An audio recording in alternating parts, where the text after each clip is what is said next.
कितने लोग जाते हैं, उनकी चाहत क्या होती है? किसी को नौकरी मिले, किसी का शरीर तंदुरुस्त हो जाए, किसी का घर मकान बन जाए, किसी की शादी हो जाए, ये दुनिया की चाह है। लेकिन इन चाह कर लेके ये क्यों सोचते हो कि ये कोई बड़ी चीज़ है? अरे जब तुम नाम का सहारा लोगे तो चाहे तुम कुछ भी बना लेना। आप सभी को राधा स्वामी। देखिए, जो आज का सत्संग का विषय है उसमें महाराज ने बताया कि जो इंसान गुरु के दरबार में जाकर कुछ मांगता है तो उसकी मनोकामना अवश्य पूरी होती है। अगर उसका मन सच्चा है, उसके कर्म अच्छे हैं, तो उसकी हर मनोकामना पूर्ण होती है। उसको कितना ही भयंकर रोग हो, उसको अगर धन चाहिए या उसको अपने घर परिवार में सुख शांति चाहिए, तो सब कार्य उसके पूर्ण हो जाएंगे। और साथ ही महाराज ने बताया कि अगर हमें अपने घर में सुख शांति लानी है तो सबसे पहले हमें अपने मन को मजबूत बनाना होगा, हमारे मन को पाक पवित्र बनाना होगा, तभी हमारे घर में सुख शांति आएगी। और ये बातें महाराज ने सत्संग में बहुत प्यारी प्यारी बताई है। तो चलिए आपका कीमती समय लेते हुए सत्संग को शुरू करते हैं। कृपया सत्संग को पूरा सुनकर पुण्य भागीदार अवश्य बनिए। राधा स्वामी। गुरु ने जो नाम दिया है उसके बारे में अपना ख्याल बनाए रखो। जो जो तुम सुमन करते जाओगे, नाम का चिंतन करते रहोगे, अंदर के कपाट खुलते रहेंगे। जिस प्रकाश का जिक्र आता है, जो जो तुम अंदर में धसोगे, रूहानी जो मंडल हैं, मंजिल हैं, उनको पार करते जाओगे, वहाँ शब्द की धुन तुम्हें मिलती चली जाएगी, रास्ता खुलता चला जाएगा, प्रकाश तुम्हें प्रकट होकर तुम्हें रास्ता दिखाएगा और उसमें आत्मा आनंद प्राप्त होता चला जाएगा। जिस मंडल की जितनी खूबी है उसके अंदर से जब गुजरोगे वो अपनी ताकत देगा आपको। जिस प्रकार से मकड़ी तार छोड़ के ऊपर से नीचे की ओर आती है, उसी प्रकार से शब्द भी ऊपर से एक डोर से बंधा हुआ है और ये रूह भी उसको पकड़ के उसी प्रकार से चढ़ सकती है जिस प्रकार से मकड़ी ऊपर को चढ़ जाती है। लेकिन उसके लिए नाम के बारे में, नाम का महत्व जानते हो? नाम को हम समझते ही नहीं है। नाम तो जाना नहीं। जो अक्षर का नाम है, 2 का, 3 का, 5 का, कोई मंत्र किसी ने बता दिया, उसको कहते हैं कि मंत्र तो मंतव्य होता है, विचार होता है, आपस में जो विचार करके बात कहते हैं वो है मंत्र, वो है। लेकिन नाम क्या चीज़ है? नाम को हम नहीं समझते। हम तो सोचते हैं कि गुरु से जाके दे लिया, गुरु ने बता दिया राधा स्वामी नाम है। अगर किसी को बताओगे तो भी इतबार नहीं करेगा कोई कि राधा स्वामी नाम क्या है। क्यों? राधा स्वामी नाम की ना व्याख्या कर सकते, ना रूहानी मंडलों को हम बता सकते, ना वो 1-2 मिनट का काम है। अगर बता भी दोगे तो वो ऐसा ही है कि काग पढ़ाया पिंजरे पड़ गया चारों वेद, अंतर में छुट्टी नहीं रहा ढेढ़ का ढेढ़। अगर काग को तुम पिंजरे में रोक के चारों वेद भी पढ़ा दो, अगर पढ़ भी जाएगा वो, लेकिन अंदर का कपट उसका नहीं निकला है, अंदर में उसको कुछ हासिल नहीं हुआ है, तो वो तो वैसा का वैसा है जैसा था वह। लेकिन इस काग की वृत्ति बदलने के लिए संतों ने कहा कि संत तो काग का हंस बना देते हैं, अरंड का चंदन बना देते हैं और लकड़ी का सतीर बना देते हैं, कुर्डी का महल बना देते हैं। कैसे बना देंगे वो जब कोई बनने के लिए तैयार नहीं होगा? बनने के लिए तैयार तो हमें बनना पड़ेगा। गुरु की शरण में जाके गुरु से जो नाम की दीक्षा लेते हैं, गुरु आज्ञा मानते नहीं हैं। गुरु कहता है कि पूर्व को चल, हम पश्चिम को जाते हैं। गुरु की आज्ञा जब नहीं मानते, फिर गुरु के पास रोजाना खड़े जरूर रहते, मांगते भिखारी बन के। किसी ने कह दिया कि तीर्थों पर जाओ, किसी ने कह दिया तुम्हारे घर में वास्तुशास्त्र नहीं है, झगड़ा तुम करते हो, आपस में प्यार प्रेम नहीं है, घरों में शांति नहीं है, मन के अंदर कपट, ईर्ष्या, निंदा, ये चीज़ें भरी हुई हैं। नाम वहाँ कहाँ से आएगा? गुरु ने जो नेम जो करवाए थे उनसे कहा था कि पहले मन कपट दूर करो। मन में से ये बीमारियां हम निकालते नहीं हैं। घरों में प्यार प्रेम शांति जब नहीं होगी, तुम्हारे मन में शांति नहीं हो, तुम्हें कितना अच्छा भोजन दे लो अच्छा नहीं लगेगा, कितनी अच्छी कोई बात बताओ तुम्हें पता ही नहीं लगेगा इसने क्या बात कह दी, मन नहीं लगेगा। क्यों? कि मन के अंदर दर्द भरा हुआ है। जब मन में दर्द भरा हुआ है, कितनी भी अच्छी बात बताओ आपको वो अच्छी नहीं लगेगी। अब वो मन का दर्द, मन की तकलीफ, मन का, अरे रोजाना हम देखते हैं, थोड़ी गौर कर लिया करो। संतों ने जो काम किया, काम करते करते ही उन्होंने गौर किया। कबीर साहब ताना तनते हुए भी कहते हैं, मन में जब नाम का सुमरण करते हैं, कहते हैं ताना ताना कौन तानता है, मैं तो राम का नाम भजता हूँ, ये तो काम है, होता रहता है, शरीर करता है, हाथों से करता हूँ ये काम तो, लेकिन मन क्या काम करता है? मन तो नाम का सुमरण करता है। और सीधा कहता है कि हम तो राम बजाएंगे, राम तना भाई कौन तनेगा। ताना तनने का कोई मतलब नहीं है, करता है काम करता है वो। रविदास कहता है कि मैं जूती कहाँ बनाता हूँ, मैं तो राम को बजता हूँ। जूतियाँ क्यों कहते हैं मुझे शर्मकार है, जूती बनाता है गरीब है। कौन कहता है गरीब है, मेरे पास तो सब कुछ है। गरीब वो है जिसके पास नाम नहीं है। तो जो काम करते जाते हो उसके बारे में सोचो। काम रुकावट नहीं है, काम तो शरीर का काम है करना, लेकिन चिंतन करना, सुमन करना, नाम की कमाई करना वो मन का काम है। मन को पलटते नहीं हो। अब वो काग बुद्धि नहीं जाती है, काग बुद्धि है वो। और संत काया पलट कब करते हैं, जब करते हैं कि वो कहते हैं कि अपने अंदर की जो बात है पलट जाने का ही नाम है। कहते हैं कि जल का कोई जीव मगरमच्छ है या कुछ, उसके नीचे मोरा होता है, यहाँ गले के नीचे जब उसको पानी पीना होता है तो उल्टता है। समुद्र में रहते हुए भी प्यासा है, वो पानी में रहता है प्यासा है। कहने लगा कि भाई कोई तप करने लगा नदी के किनारे, तो कह रहा था क्या करता है, ने बोला कि मैं भक्ति करता हूँ। बोला किस लिए करता है वो, मगरमच्छ कहने लगा। बोला इसलिए करता हूँ कि मुझे परमात्मा प्राप्त हो जाए, लेकिन मिलता ही नहीं है। तो कहने लगा पलट जा। बोला पलट कैसे जाऊँ। बोला कि जो दुनियादारी के काम करता है उन कामों से पलट जा, बुराइयों को छोड़ के अच्छाई को अपना ले, पाप कर्म को छोड़ के धर्म के काम कर। बोले कि हाँ, लेकिन ने बोला मुझे बताना, मैं प्यासा मरता हूँ।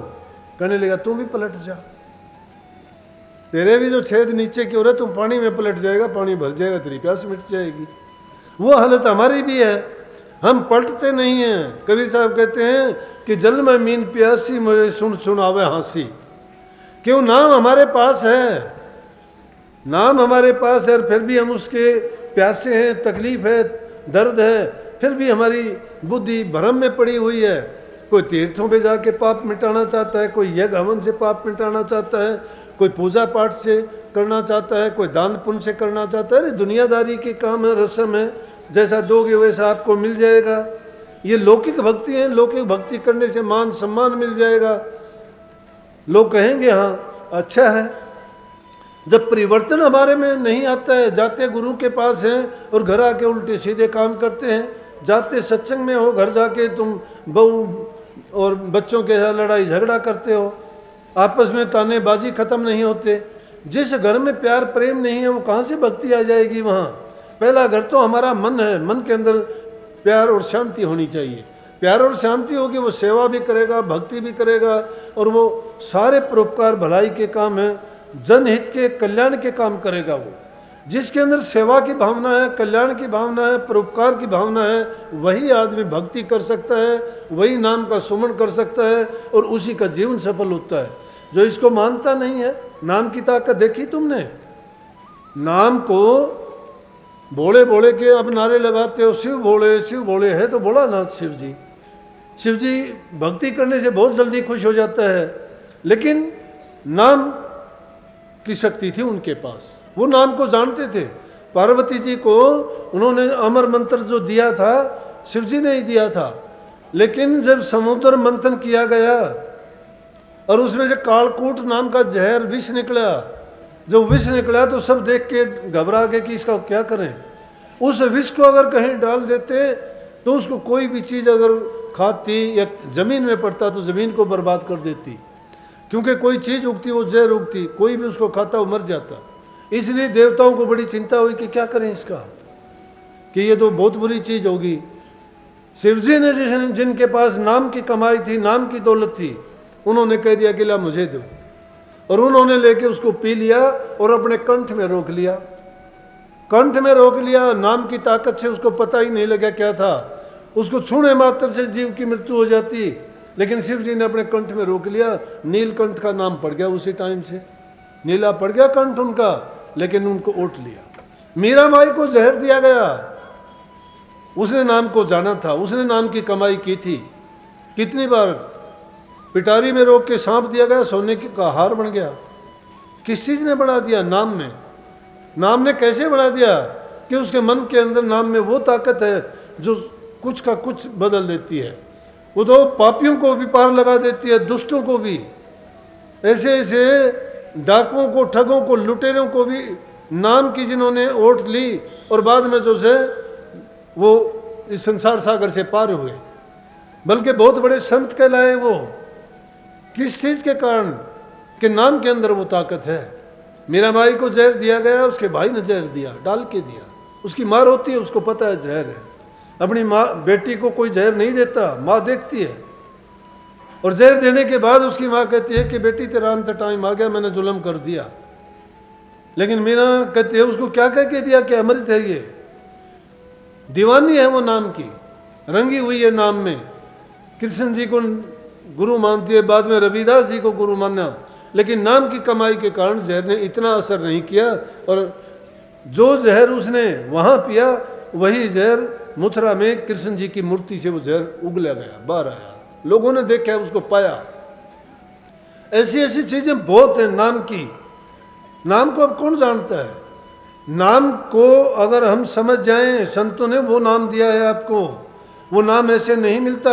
उस नाम को प्राप्त करने के लिए जिन लोगों ने उस नाम को लेके आए थे, उनसे पूछ के देखो को कितनी कठिनाई से उनको हासिल हुआ था। जब आदमी अपनी पूरी जिंदगी को दाव पर लगा देता है, सब कुछ अपना अर्पण करने के बाद वो नाम मिलता है, तन मन धन सब कुछ दिया जाता है। लेकिन हमें तो वो नाम सहज में मिला है। जो चीज़ सहज में आसानी से मिल जाती है, उसकी कीमत और कदर हम नहीं करते हैं। अगर नाम की कीमत और कदर जानना चाहो, विभीषण था, सब दुष्टों के, राक्षसों के बीच में रहता था। पूरी लंका राक्षसों की भरी हुई थी, उस टाइम उससे बड़े राक्षस कहीं नहीं थे। और हनुमान जी जब जाते हैं, जब लंकापुरी को आग लगाते हैं, तो सब पूरी लंका धाएं धाएं करके जलती है। एक राम भगत नाम की भक्ति करने वाला विभीषण का घर अकेले का बचता है। किस चीज ने बचा दिया? अरे प्रभु की नाम की जो ओट ले लेता है, उसको फिर दुख तकलीफ होता है, और वो दुख तकलीफ की शिकायत करता है, कितनी बुरी बात है। वो कमी किसकी? हमारी कमी है। वो कमी क्यों है? कि हम नाम को नहीं जाने। कबीर साहब तो कहता है मौत से भी नहीं डरते। कहता है कि हम क्यों मरा मरे संसारा, हमें मिला जीवामण हारा। कि हमने जीवामण हारा जब मिल गया, जिसने जीवन जीने की घूटी दे दी, अमृत जड़ी दे दी, और वो जड़ी हमारे अंदर में ही रखी है, वो मुर्दों को जिंदा कर देती है। वो जड़ी सतगुरु ने हमें सौंपी है, और फिर भी उस जड़ी को पाके अब रोज़ाना शिकायत करते हैं, दुख दर्द में चिल्लाते रहते हैं, और कहते हैं कि मेरे साथ हाय तौबा, ये क्यों हुआ, क्यों हुआ, किस लिए हुआ। इसका मतलब हमने मौज को, रमज को नहीं समझा है, हमने अपने कर्म की गति को नहीं पहचाना है, हमने संतों के उपदेश को अपने मन और हृदय में नहीं उतारा है। हमने तो सिर्फ अपने शरीर और काया के सुख के लिए इधर उधर भटकते हैं, जहाँ हमें ये नहीं मिलता। संतों के दरबार में कितने लोग जाते हैं, कितने लोग जाते हैं, उनकी चाहत क्या होती है? किसी को नौकरी मिले, किसी का शरीर तंदुरुस्त हो जाए, किसी का घर मकान बन जाए, किसी की शादी हो जाए, ये दुनिया की चाह है। लेकिन इन चाह कर लेके ये क्यों सोचते हो कि ये कोई बड़ी चीज़ है? अरे जब तुम नाम का सहारा लोगे तो चाहे तुम कुछ भी बना लेना, कुछ भी बना लेना। नाम तो वो दौलत है कि तुम दुनिया को देने वाले बन जाते हो, दाता बन जाते हो। महात्मा बुद्ध के पास कोई भी जाता था और कहता था मुझे आपसे कुछ पूछना है, ज्ञान की बात, ज्ञान लेना है। कहते कि कोई बात नहीं, आप बैठिए, 1 महीना मेरे पास रुकिए, फिर आपको बताऊंगा मैं। जो लोग 1 महीना उनके पास रुकते थे और फिर उनसे पूछते कि आप कुछ पूछने के लिए आइए, पूछो क्या पूछना है, कहने लगे ना अब कोई पूछना ही नहीं है। पूछने के लिए बचता नहीं था। जब सच्चा जिज्ञासु गुरु के पास ज्ञान की लालसा लेके जाता है तो उसकी प्यास और तड़प और उसकी दृष्टि सिर्फ उसी चीज पर होती है, और वो चीज जब उसको मिल जाती है वो तृप्त हो जाता है, उसको दूसरी चाह रहती ही नहीं है। सत्संग को पूरा सुनने के लिए आपका बहुत बहुत धन्यवाद। हम आशा करते हैं आपने सत्संग को बड़ा ही ध्यान से सुना होगा। तो जैसा कि प्यारी साध संगत जी, आपने सत्संग में सुना, महाराज जी ने बताया कि अगर हम गुरु घर की सेवा करते हैं, अगर हम सच्चे मन से नाम का सुमिरन करते हैं, तो नाम का सुमिरन किस तरह हमारी सभी मनोकामनाओं को पूर्ण कर देता है, किस तरह हमारे घर में परिवार में सुख शांति लाता है और किस तरह हमारे मन को मजबूत बनाकर हमारे मन को भक्ति में लगाता है। तो कृपया आप हमेशा नाम का सुमिरन करते रहिए और हमेशा अच्छे कर्म करते रहिए, ताकि आपके जीवन में कभी कोई कष्ट ना आए। और साथ ही अगर आपको सत्संग अच्छा लगा तो कमेंट बॉक्स में राधा स्वामी लिखकर पुण्य भागीदार अवश्य बनिए।